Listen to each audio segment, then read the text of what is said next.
ఒక్క 2 ఉద్యోగాలు మీరు ఊడగొట్టండి. కేసీఆర్ ఉద్యోగం, కేటీఆర్ ఉద్యోగం తీసేయండి, 2 లక్షల ఉద్యోగాలు ఇస్తా మొదటి సంవత్సరం అని చెప్పాడు. ఇచ్చాడా?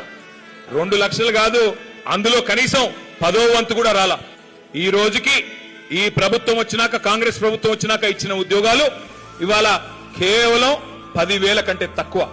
కానీ మందికి పుట్టిన బిడ్డలు మా బిడ్డలు అని చెప్పుకుంటున్నాడు రేవంత్ రెడ్డి. కేసీఆర్ గారి ప్రభుత్వంలో ఇచ్చిన ఉద్యోగాలకు, ఉద్యోగ నియామకాలకు ఈయన కాగితాలు ఇచ్చి పప్పంతా ఉడికిన తర్వాత ఉప్పు మాత్రం ఈనేసి నాదే మొత్తం అంటున్నాడు. కానీ రేవంత్ రెడ్డి గారు, మరి మీరు చెప్పిందే నిజమైతే ఎందుకు నిరుద్యోగులు ఇవాళ రోడ్ల మీద పోరాటాలు చేస్తున్నారు? ఎందుకు దిల్సుఖ్ నగర్ లో, అశోక్ నగర్ లో ఇవాళ ఆందోళనలతో అట్టుడికి పోతున్నాయి? సమాధానం చెప్పమని చెప్పి నేను కోరుతా ఉన్నా. 4,000 నిరుద్యోగ భృతి ఇస్తా అన్నావు రేవంత్ రెడ్డి గారు. ఒక్కొక్క విద్యార్థికి, ఒక్కొక్క తమ్ముడికి, చెల్లికి 4,000 ఇస్తా అన్నావు నెలకి. మరి 30 నెలలు అయిపోయింది, 1,20,000 ఎక్కడా అని నిరుద్యోగులు అడిగితే ఏమంటాడు రేవంత్ రెడ్డి గారు? మీ లాగులో తొండలు వదులుతా, మీ గుట్లు బీకి గోటీలు ఆడతా, మీ పేగులు తీసి మెడలేసుకుంటా.